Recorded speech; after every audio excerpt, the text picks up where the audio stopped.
Welcome back to the Politics with Paul podcast with your host, Paul Rader.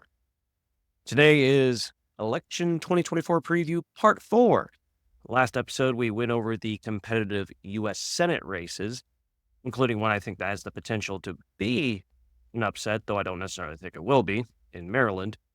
Today, though, is going to be focused on competitive U.S. House and gubernatorial races, as well as state legislatures that could potentially flip majority party control. Now, there's a lot more competitive U.S. House elections this year than the ones I'm going to cover. There's just too many to have any sort of real depth on. But the ones I'm going to cover are because they have the potential to impact and be impacted by a competitive race for president or competitive race for the U.S. Senate. So let's get into it. So some of the highlighted stats that you're going to see here is, and these are facets I used to measure competitiveness in the previous episodes, or at least shine light on why people think they're going to be competitive.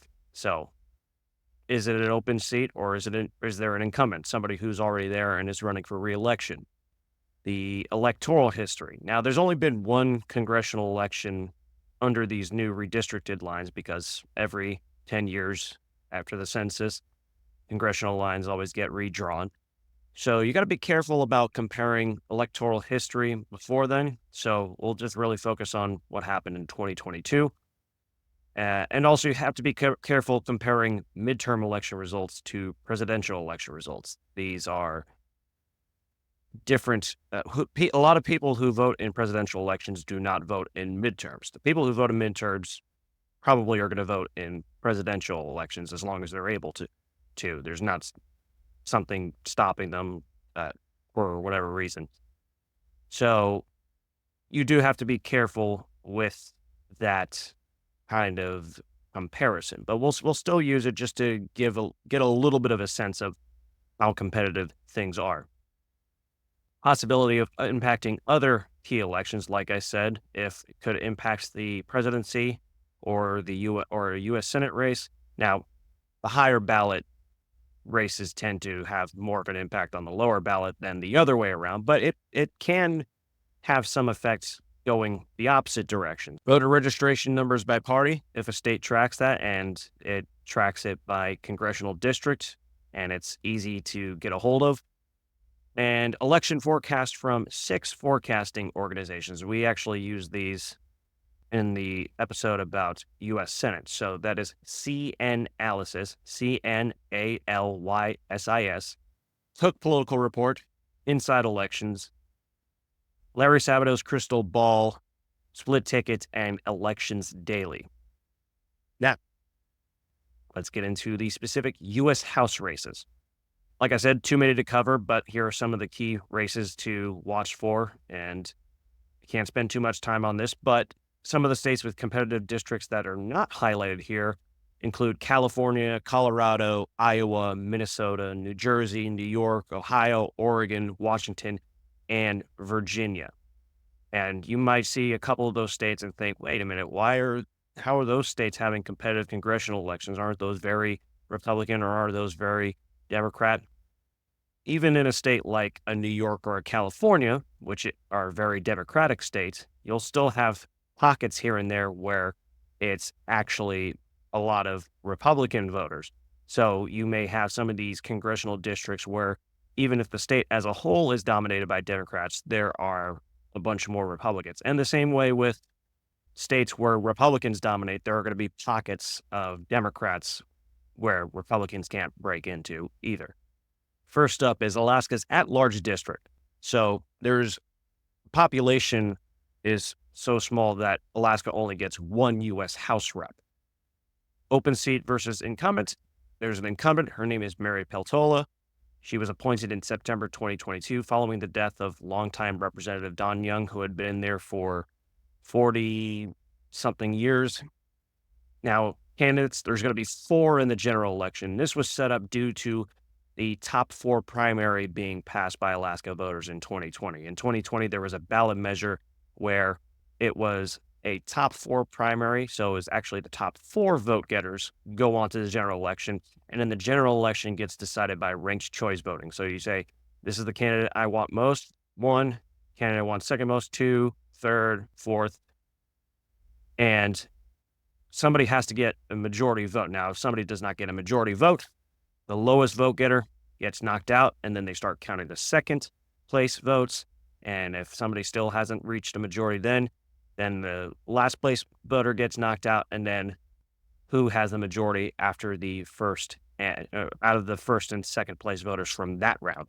So it can go to 3 rounds, but that's why they also sometimes call it instant runoff voting. Voters don't have to come back, but they have to number who they want to be elected from most to least. And then at the end, whoever gets a majority after several rounds, once they start knocking out people lower, that person is the one who wins, the one who gets a majority at the end there. So Mary Peltola is the Democrat. Nicholas Begich is the Republican. He's a member of the Begich Alaskan political family who's been around for a very long time, although they're actually mostly Democrats. Mary Peltola has served on a Native Council tribal court, and I don't want to say the name of this tribe because I don't want to butcher it and offend anybody, just in case. But she's also worked as a lobbyist and is the executive director of an intertribal fish commission. So even before she was appointed, she was pretty well known in Alaska politics. John Howe is an Alaskan Independence Party candidate. He's worked various labor jobs, and then there's Eric Hafner, who's also a Democrat. I couldn't find much professional background, but he's currently in federal prison. Now, you might be wondering about Howe and Hafner, why they're there. They only received several hundred votes each, and the only reason they are there in the general is because Republicans Nancy Dahlstrom and Matthew Salisbury dropped out. Now, Salisbury is also somebody who only got several hundred votes. Dahlstrom actually was competitive, but she decided to drop out. So there's probably not going to be really any support for those two either. It's pretty much just Peltola and Begich. Recent election history. So Peltola, she was appointed in 2022, but she had to run in that election after only a few months. Her 2022 victory was the first year of Alaska's system of a top 4 primary and ranked choice general election. Peltola won after 3 rounds of a runoff from that ranked choice general election. She defeated Republicans Sarah Palin and Nick Begich, which Nick Begich is running again. Sarah Palin, you may remember, she's a former governor and was also the vice presidential running mate to John McCain in his 2008 presidential campaign. Voter registration statistics as of October 3rd, 2024, there's 146,000 Republicans, 75,000 Democrats, 85,000 nonpartisan, and 273,000 undeclared. And for Alaska, an undeclared means they are registered to vote and they haven't made any declarations whatsoever about who they support. They haven't even said that they're nonpartisan. They're just basically registered to vote, and that's it. Nonpartisan, they actually say specifically, I want to be nonpartisan. Now, how could it impact other races? Well, it could impact the presidency. Not the way you think, though. It's pretty safe to say that the state as a whole is going to vote Republican. It almost always does. I think one time it voted Democrat, back, I want to say, in 1968. I don't remember for certain, but the way it could affect the presidency. So there is a way for the Electoral College to become a tie at 269 to 269.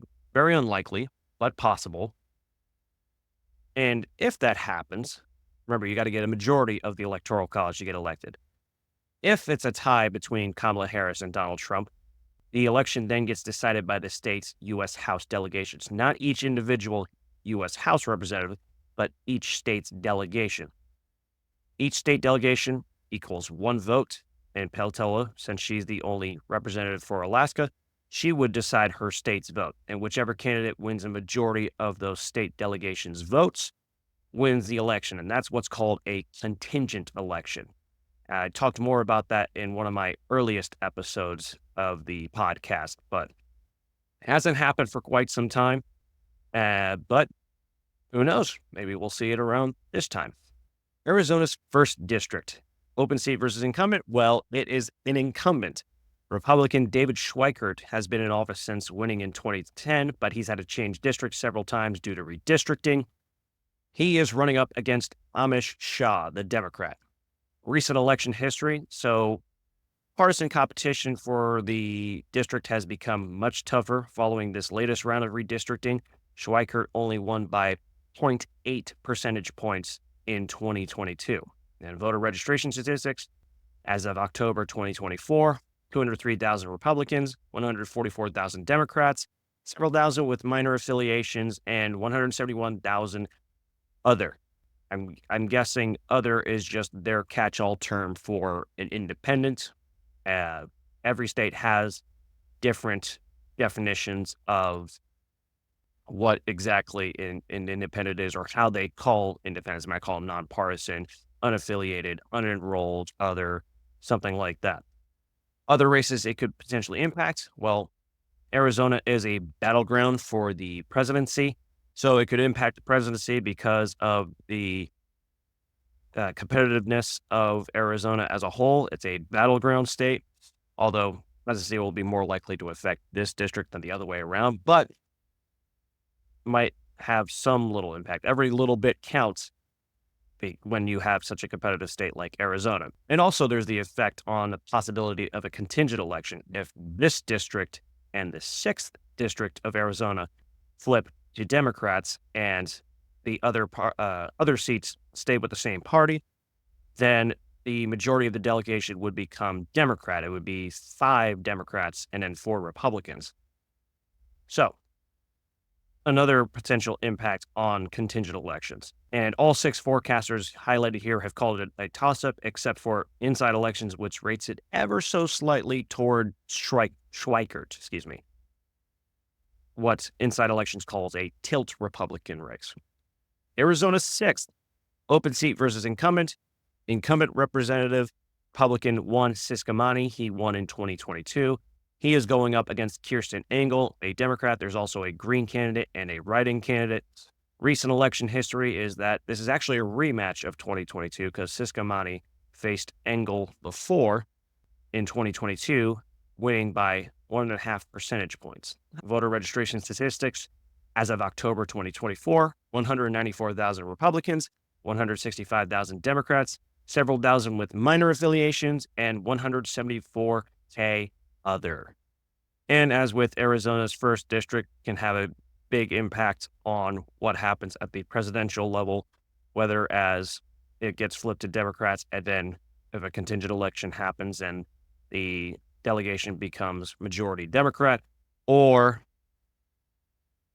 even if it doesn't become a contingent election, might be enough to swing the Electoral College vote towards either Kamala Harris or Donald Trump. Maine's 2nd district. This is currently held by incumbent Democrat Jared Golden. He first won the seat in the 2018 election and held onto it even after redistricting. So there's 3 candidates in this election. One of them is a write-in, and it's a ranked choice election. But due to there being only 2 major candidates, it's unlikely that this goes past one round of voting because of that write-in. So there's Jared Golden, the Democrat, and then there is the Republican Austin Terrio. Recent election history, Golden won in 2022 by 6.2 points. Now here's interesting little bit of trivia for you. He beat Republican Bruce Poliquin after 2 rounds of the ranked choice format. Now, Poliquin was actually the incumbent that Golden beat in 2018 to get his seat in the first place. And that 2018 election was the first congressional race in U.S. history that was decided by ranked choice voting. Now, other races it could impact the presidency because, while it is not expected to be a competitive state overall, it's likely to vote for Kamala Harris as a whole. That specific district's electoral vote is up for grabs. And that is because Maine is one of the 2 states that is not winner take all for the presidency. So whoever wins the majority of the state's overall vote gets 2 electoral votes, but each congressional district also gets their own electoral vote. So there is a way for Donald Trump to take one electoral vote out of Maine while the rest of Maine and their electoral votes goes to Kamala Harris. Again, unlikely that one electoral vote swings the election, but it might. And amongst the 6 election forecasters that we're highlighting here, this is universally considered a toss-up. Michigan's 7th district. This one is actually an open seat because it's being vacated by Democrat Alyssa Slotkin, who is running for U.S. Senate. Now, being an open seat, that generally speaking inherently makes a seat more competitive than if there's an incumbent. Maybe not always, but a lot of times it does because of that incumbency advantage that incumbents enjoy a lot of the time. Candidates, there's Tom Barrett, Republican, Curtis Hurdle, Democrat, and then there's also a Libertarian candidate in the election as well. I couldn't really find any info on her. L. Rachel Daley. Recent election history is that both Barrett and Daley ran in 2022, and Slotkin defeated Barrett by 5.4 points, and Daley only got like 2% of the vote. Voter registration statistics. This state does not actually track voter registration by party, because a lot of states don't. Most states do track it by party, but not every one of them does. And other races this could impact is the presidency, not only because it is a battleground state for the race, also that possibility of a contingent election. Now, how this would come into play with a contingent election, if Republicans flip this seat and all the other seats, stay with the same party, then that would be, the delegation would be 7 Republicans and 6 Democrats. And as a result, it's probably going to vote for Donald Trump in a contingent election with the majority Republican delegation. And amongst the 6 election forecasters that we are highlighting here, this seat is universally considered a toss-up. Montana's 1st district. This is currently held by incumbent Republican Ryan Zinke.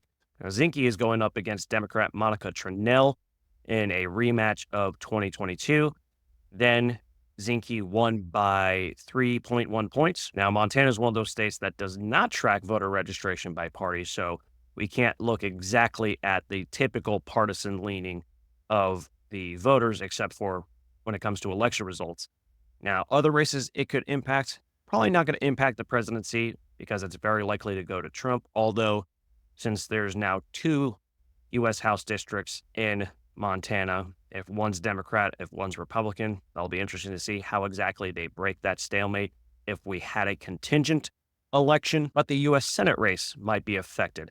And that race we talked about in the previous episode, that one's expected to be close. That one's Democrat John Tester, who's no stranger to competitive elections, but it'll be hard for him to win a 4th one in a row, and he's going up against Republican Tim Sheehy.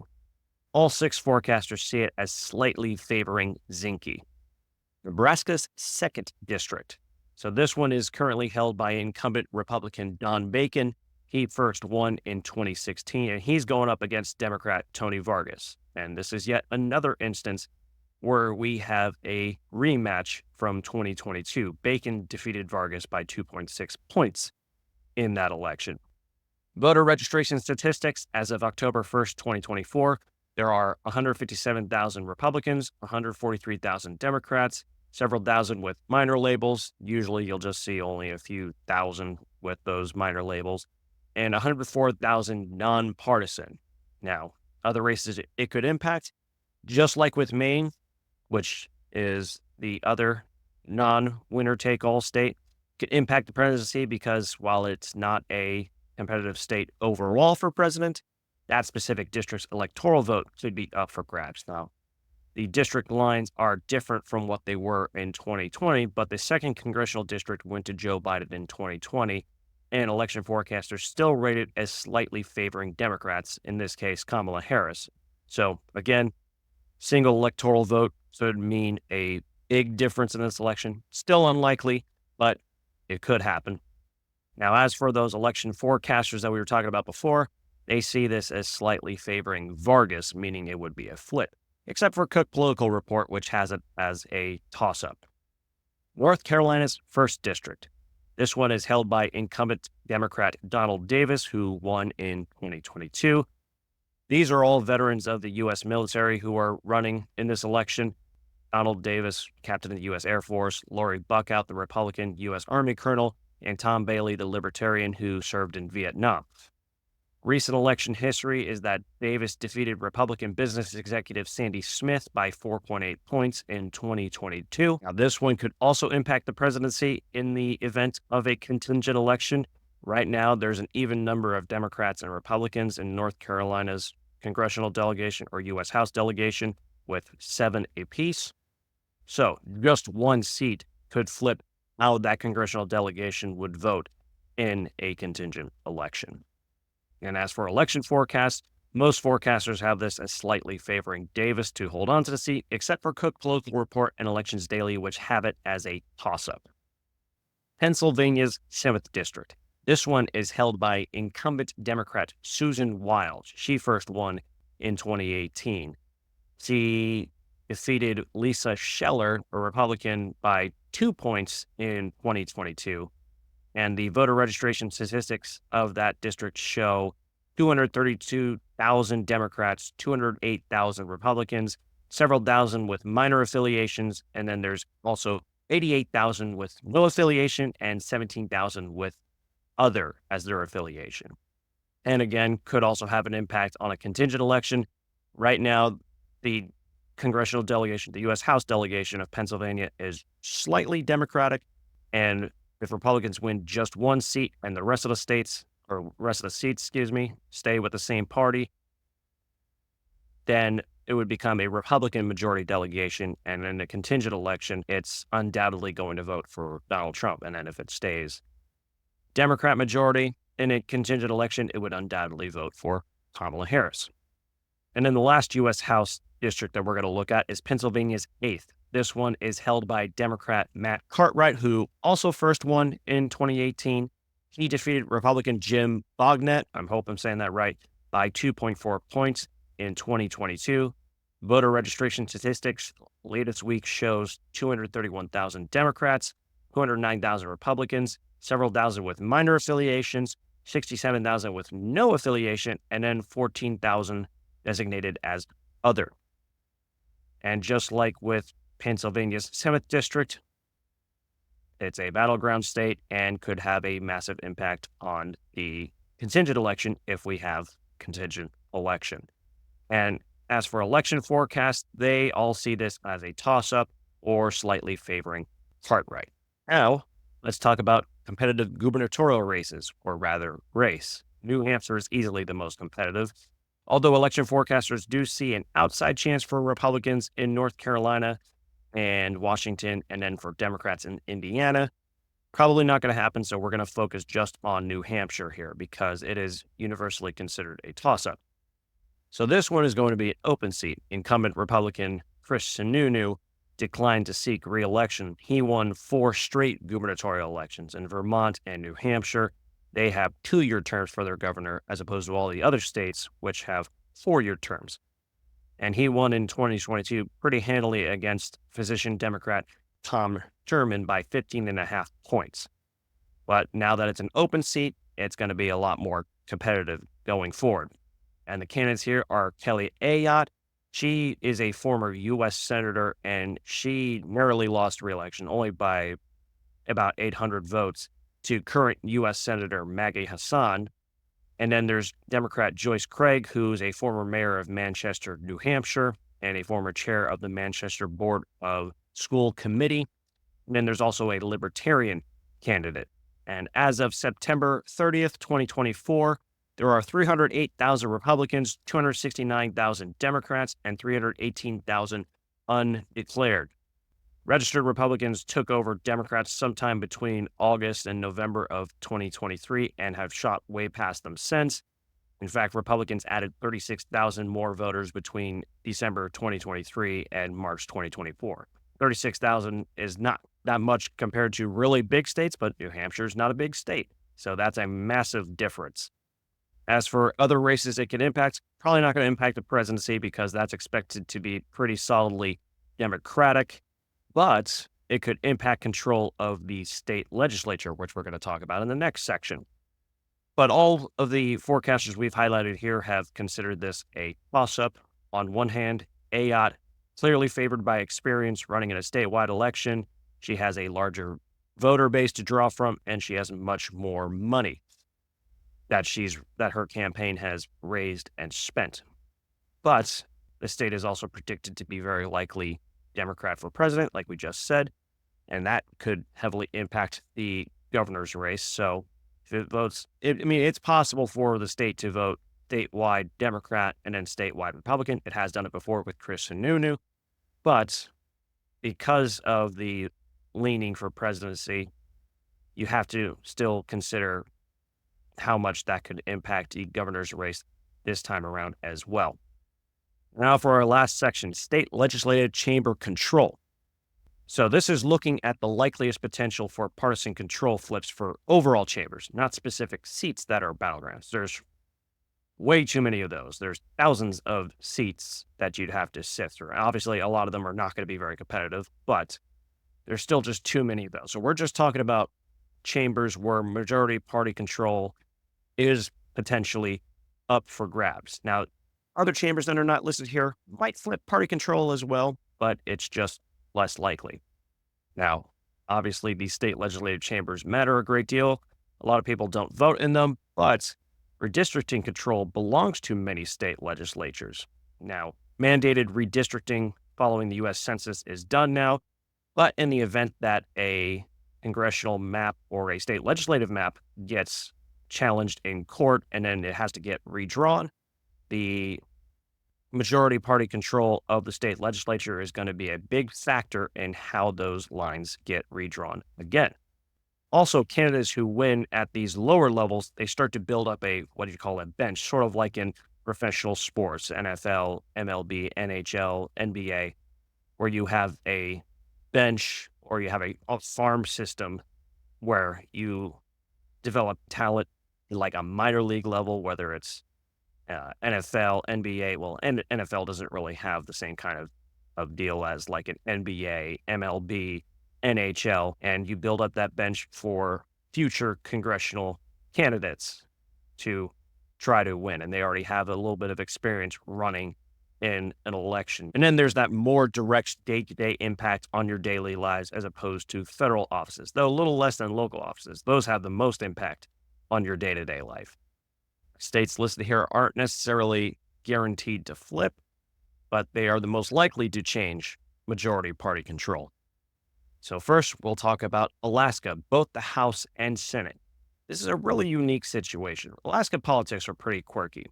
Republicans have majority control in both of the chambers when it comes to the number of legislators they have. They have a majority of the House and the Senate. But there are power sharing agreements in both chambers amongst Republicans and Democrats. And then there's also a few independents in the state House that are part of those power sharing agreements. Alaska's U.S. House seat is a battleground, and the effects of that might trickle down to these state legislative contests. Now, everyone in the House is up for election, although only half of the Senate is up for election. But the Senate has 11 seats belonging to Republicans and 9 seats belong to Democrats. In the state House, Republicans have 22 seats, Democrats have 13. There are 4 independents and then 1 nonpartisan. And for that Senate, at least one incumbent for both parties have the potential to lose their seat, which could be a massive deal for control of the Senate since it's only an 11-9 advantage for Republicans. If Republicans maintain their majority number or even expand, we'll have to see if they choose to maintain power sharing agreements with Democrats. But as of right now, it seems like that might be the case. See analysis ratings, because most of these forecasters don't actually rate state legislative chamber control, but see analysis, that's one big thing that they do. In the House, they consider it a toss-up, with Republicans having a 55% chance of keeping the chamber and 10% chance of split chamber. And there's also a couple of formulas that C analysis uses. I don't know exactly how exactly they come up with these. They have what they call a classic and an expanded. I'm going by, unless I otherwise state it, I'm going by their classic formula. Now, for the Senate, they say it's a solid Democrat rating, and I don't really understand that rating, as they say Democrats have a 100% chance of winning that chamber, and that there are 15 Democrats right now, which isn't the case. Power share agreement might be still likely to hold, but there are still more self-identified Republicans, and there's a good chance it might stay that way. So the 100% chance of winning doesn't really make sense to me, but maybe there's just something I'm missing. I'm not trying to say that they're wrong or anything like that. I mean, it's a prediction, but yeah, I am a little confused as to why exactly they are so sure about the Alaska Senate. Arizona's House and Senate. It's probably the hottest state for political junkies, and that's not just because of the dry heat. It's also competitive for President, U.S. Senate, several U.S. House districts, and in Arizona, all state legislators are up for reelection every 2 years. So every single House rep, there's 60 of those, and then the 30 Senate seats, all up for reelection. And because the state is a battleground for president and for U.S. Senate, and even a couple of U.S. House races, the effects of those races could trickle down into state legislative elections. Now, when accounting for full state legislatures, no state's majority party control is as razor thin as Arizona's. In the House, there's 31 Republicans and 29 Democrats. In the Senate, there's 16 Republicans and 14 Democrats. So, if Republicans have a net loss of one seat in either chamber, that means Democrats come even with them in that chamber. And then if they win 2 seats, then they take control of that chamber. If Democrats take both chambers, they'll have a trifecta in that state because Democrat Katie Hobbs is the current governor. Democrats last won a majority in the state house in the 1964 election. And the state senate, that was in the 1990 election. Although in 2000, they split the chamber 15-15. So it's been a very long time since Democrats had control of one of those chambers, and especially for the state house. But there has been a trend of a decreasing Republican majority in both chambers for about the past decade. CAnalysis ratings House, it says, is a toss-up, with Republicans having a 49% chance of keeping the chamber and an 11% chance of a split chamber. As for the Senate, it actually rates it as a tilt Democrat, with Democrats having a 45% chance of taking the chamber and an 18% chance of a split chamber. So buckle up if you're in Arizona. Michigan's state house. All 110 House seats are up for election. No Senate elections this time, though. And the state is a battleground for president, so that's going to trickle down into these state house elections. And right now, Democrats have a 56-54 advantage over Republicans. 56 Democrats, 54 Republicans. So a net gain of 1 to 2 seats for Republicans can make a huge difference. Democrats took control of the chamber following the 2022 election. And before then, Republicans had taken control in 2010, just like they did for a lot of state legislative chambers. In 2010, Republicans for state legislature had massive success around the country. And CAnalysis rates this as a toss-up, with Republicans having a 52% chance of winning the chamber and a 7% chance of a split chamber. New Hampshire State House and Senate. All 400 state House seats and 24 state Senate seats are up for election. Yes, you heard that right. 400 state House seats. I don't know why they have such a massive state house, especially with how small the state is, but it is what it is. So, like we said before, this is not competitive for president. The gubernatorial race is expected to be hotly contested.